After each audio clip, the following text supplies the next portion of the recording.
Hello and welcome to eighties success जैसा कि आप सभी लोग परेशान हैं मैथमेटिक्स पेपर को लेकर के। कई सारे कमेंट्स भी आए हैं हमें कि मोर वीडियोस एंड 3-4 डेज में वीडियो अपलोड करने के लिए। बट सर्टेन सिचुएशंस हमारे साथ भी रहती है जिसकी वजह से हम नहीं कर पाते हैं उतने टाइम पे। बट यस, बहुत कोशिशों के बाद आज मौका मिला है आपसे दोबारा रूबरू होने का। तो जैसा कि उस दिन हम लोगों ने डिस्कस किया था सेक्शन डी को, आज हम डिस्कस करेंगे सेक्शन सी को। सेक्शन डी में 6 मार्क्स क्वेश्चन होते हैं, सेक्शन सी में 4 मार्क्स क्वेश्चन होते हैं।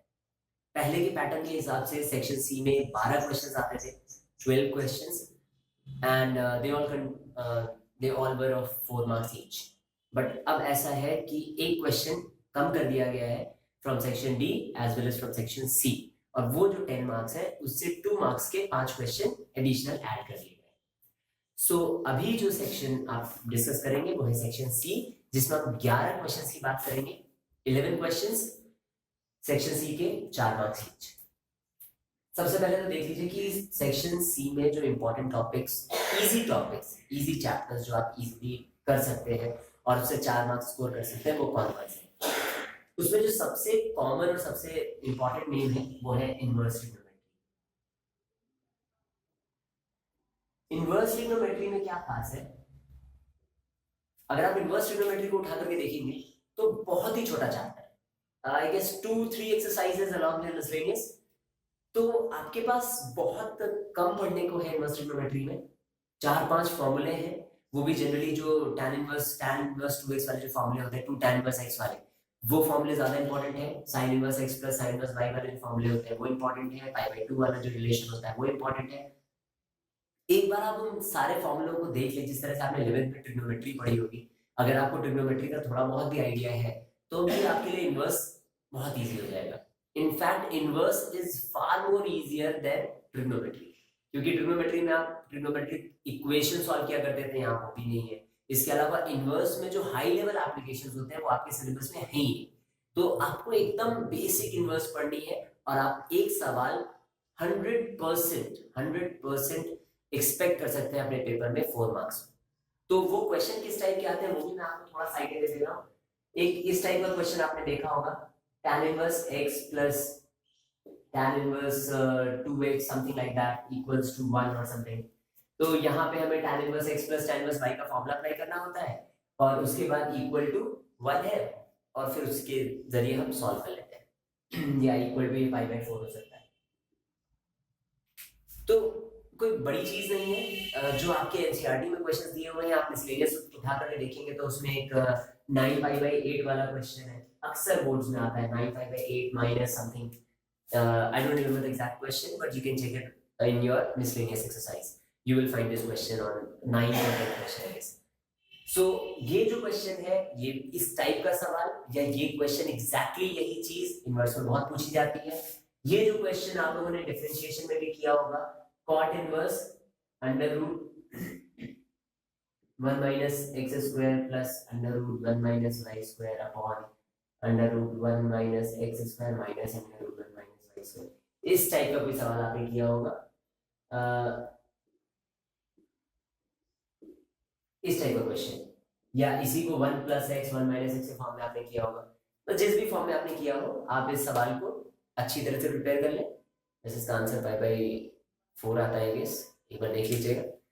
बट इसको प्रिपेयर करें, ज्यादा अच्छे से प्रिपेयर करें, और जितना ज्यादा प्रिपेयर करेंगे, जितना ज्यादा प्रैक्टिस करेंगे इनवर्स को, उतना आसान हो जाएगा आपके लिए। आई गेस हार्डली 2 से 3 घंटा आपको खर्च करना है, एंड उसमें अगर आप एक 4 मार्क्स का क्वेश्चन अपने लिए श्योर कर लेते हैं तो आप सेक्शन डी अगर कर चुके हैं तो इसका मतलब 36 मार्क्स आप वहां से स्कोर कर सकते हैं। सेक्शन सी में ये पहला क्वेश्चन आपको मिलेगा या दूसरा क्वेश्चन मिलेगा और आप इजीली इसको कर लेंगे, 4 मार्क्स और मिल जाएंगे, you will reach 40 marks in total, which is quite good and respectable total for passing the examination. Okay, I'm just talking about passing the examination. I'm not talking about 100 right now. जैसे जैसे हमारे sections complete होते जाएंगे मैं 100 की ओर बढ़ता चला जाऊंगा, बट अभी फिलहाल पासिंग के लिहाज से आप 40 मार्क्स स्कोर कर रहे हैं, 40% इज गुड इनफ कि आप इजीली अगर 40 मार्क्स अटेम्प्ट कर देते हैं अच्छी तरह से तो मे बी आपके 30 मार्क्स या 33-34 आ जाएंगे। सो इनवर्स के बाद 4 मार्क्स में what you need to do is there is another small topic which you need to cover, that is continuity. continuity कहाँ पे है? चैप्टर 5 में। अगर आप बुक खोल के देखेंगे अपनी पार्ट 1 में, तो कंटिन्यूटी चैप्टर 5 में पहली एक्सरसाइज जो 5.1 मिलती है आपको, दैट इज कंटिन्यूटी की एक्सरसाइज। इसमें कंटिन्यूटी एंड डिफरेंशिएबिलिटी दोनों दिए हुए हैं along with derivatives in the later exercises. पहली एक्सरसाइज कंटिन्यूटी की है और वो बहुत इंपॉर्टेंट है। जो आपने इस तरीके के क्वेश्चन देखे होंगे कि fx equals to 1 minus sin x 1 minus cos x when x is greater than pi by 2 x is less than pi by 2, इस तरीके के जो सवाल आते हैं। कंटिन्यूटी 4 मार्क्स की आनी तय है, बहुत ज्यादा स्ट्रॉन्ग एक टॉपिक है 4 मार्क्स के लिए, बहुत बड़ा कंटेंडर है 4 मार्क्स का। इसको कभी इग्नोर मत करिएगा क्योंकि ये बहुत इजी है। आपको केवल और केवल जैसे कहानी होती है, स्टेप्स होते हैं, आपको वो लिखने होते हैं और वो स्टेप्स लिखने होते हैं, जरा सी कैलकुलेशन होती है, एक फॉर्मूला जो कि आपने पढ़ा होगा, limit x tending to 0 sin x upon x equals to 1। केवल एक यही फॉर्मूला है जो कि बार बार यूज होगा, इसके अलावा बाकी बहुत रेयर केसेस में और कोई फॉर्मूले यूज होते हैं। इस फॉर्मूले को ध्यान रखिएगा और ये पूरा चैप्टर आपके लिए बहुत आसान हो जाएगा। अगर आपने 11th में लिमिट्स पढ़ी है तब तो ये बहुत ही ज्यादा इजी हो जाएगा आपके लिए। इनफैक्ट आपको बहुत ज्यादा इस पे स्ट्रेस देना ही नहीं पड़ेगा। अगर आपने लिमिट्स 11th में नहीं पढ़ी है तो इस चैप्टर को करने से पहले एक बार एक झलक लिमिट्स के कॉन्सेप्ट्स की जरूर देखिएगा, क्योंकि अगर आप वो कर लेंगे तो फिर आपके लिए चैप्टर और इजी हो जाएगा। ठीक है, तो इसमें 3 टाइप के सवाल आपको मिलेंगे इस कंटिन्यूटी में। एक क्वेश्चन वो होता है जहां पे आपको बताना होता है कि फंक्शन कॉन्टिन्यूअस है या नहीं है ऑन अ गिवन इंटरवल। वो दिया होगा आपको कि at this point at x equal to इतना find out whether the function is continuous और नॉट। एक क्वेश्चन और इसमें मिलता है जहां पे आपको दिया जाता है कि if a function is continuous at so and so point find the value of a and b। तो उस केस में क्या होता है, इस तरीके से fx दिया होता है, वो आपको u दिया रहेगा ax plus b when x is less than 0 greater than 0, ax or say 1 when x is equal to 0, ax minus b when x is less than 0। Suppose करिए इस तरह से दिया हुआ।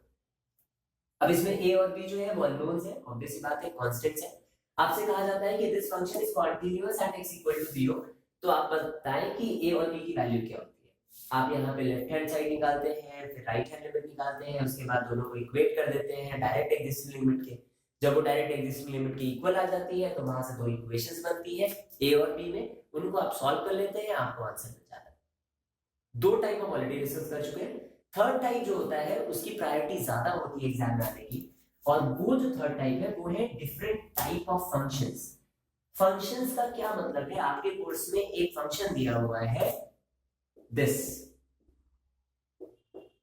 ये सवाल अलग से प्रिपेयर करिएगा और अगर आपको समझ में नहीं आ रहा हो तो इसको याद कर लीजिएगा। एक कहा जाता है कि मैथ्स में कुछ भी चीज याद नहीं की जाती, बट हाँ मैथ्स में कुछ चीजें हैं हमारे एनसीईआरटी पैटर्न में जिनको कि याद करके भी आप काफी हल्का महसूस करेंगे, क्योंकि अगर याद नहीं होगा और आता भी नहीं है तो आपके दिमाग में स्ट्रेस रहेगा कि अरे मैं क्वेश्चन कैसे करूंगा। अगर नहीं आता है और आपको पता है कि ये सवाल एग्जैक्टली यही क्वेश्चन पूछा जाए तो आप उसको एज अ डेरिवेशन, जैसे फिजिक्स में लोग डेरिवेशन प्रिपेयर करते हैं प्रैक्टिस कर करके, वैसे ही इसको प्रैक्टिस कर करके याद कर लीजिए तो भी ये सवाल हो सकता है। और नहीं तो बहुत इजी सी चीज है, ये ग्रेटेस्ट इंटीजर फंक्शन कहलाता है। ग्रेटेस्ट इंटीजर फंक्शन क्या होता है आपने लेवल में ऑलरेडी पढ़ा हुआ है। इसमें अगर x से बड़ी कोई वैल्यू डालेंगे तो ये सेम वैल्यू देगा, और अगर लेस डालते तो एक वैल्यू कम कर देता है। मतलब अगर यहाँ पे x प्लस 1 कर दे तो ये रिजल्ट हमें x देगा, और अगर हम इसमें x माइनस 1 कर दे तो एक वैल्यू या 0.1 कुछ भी कम कर देगा, रिड्यूस कुछ भी कम कर दे तो एक वैल्यू कम हो जाती है। खैर इसके बारे में आप और डिटेल पढ़ लीजिएगा, मैं अभी फिलहाल आपको सिर्फ क्वेश्चंस का आइडिया दे रहा हूँ, मैं अभी पढ़ा नहीं रहा है, लेकिन हाँ कोशिश करूंगा कि इस टाइप के सवाल बताने का आपको मौका मुझे दोबारा मिले। So this was all about continuity. ये अगर आप इतनी चीजें कर लेते हैं तो मेरे ख्याल से 4 मार्क्स आपके इसके भी कहीं नहीं जाएंगे, एंड चांसेस आर कि कंटिन्यूटी हर बार हर साल पेपर में आपको दिखती है और इस बार भी दिखेगी, तो कोशिश कीजिए कि इसको इग्नोर ना करें और अच्छे से तैयार करें।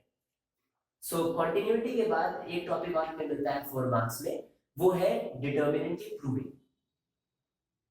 Proving of determinant. बहुत इजी सवाल है। मैं जिस ऑर्डर में लिख रहा हूँ ये in the level of difficulty के बेसिस पे मैं लिख रहा हूँ। सबसे इजी आपको इनवर्स मिलेगा, उसके बाद कंटिन्यूटी मिलेगा, उसके बाद प्रूविंग ऑफ डिटरमिनेंट्स मिलेंगे। ध्यान रखने वाली बात ये है कि जिस ऑर्डर में मैं लिख रहा हूँ जब आप प्रिपेयर करें तो आप इसी ऑर्डर में प्रिपेयर करें। इससे क्या होगा कि ये in the order of time consumption है, ये लीस्ट टाइम कंज्यूमिंग है, ये उससे ज्यादा है, ये उससे ज्यादा टाइम कंज्यूमिंग है, इसमें क्वेश्चंस भी ज्यादा है as compare to this and this. Okay, so proving of determinants किस टाइप के क्वेश्चंस की बात कर रहा हूं मैं? Go and check exercise 4.2। Your exercise 4.2 is a complete package of a 4 marks question. एक 4 मार्क्स का सवाल एक्सरसाइज 4.2 से आएगा। अब ये मैं बेट लगा, ठीक है? आपको यकीन ना हो तो आप पिछले प्रीवियस ईयर की पेपर दिखा के देखिएगा। एक्सरसाइज 4.2 में जो क्वेश्चंस आपको दिए हुए हैं 12, 14 या 16 क्वेश्चन जो भी आपको मिलेंगे, वो सारे questions boards point of view से बहुत ज्यादा इंपॉर्टेंट है। एंड अगर आप उनको सही तरह से देखेंगे तो एक पैटर्न है सब में।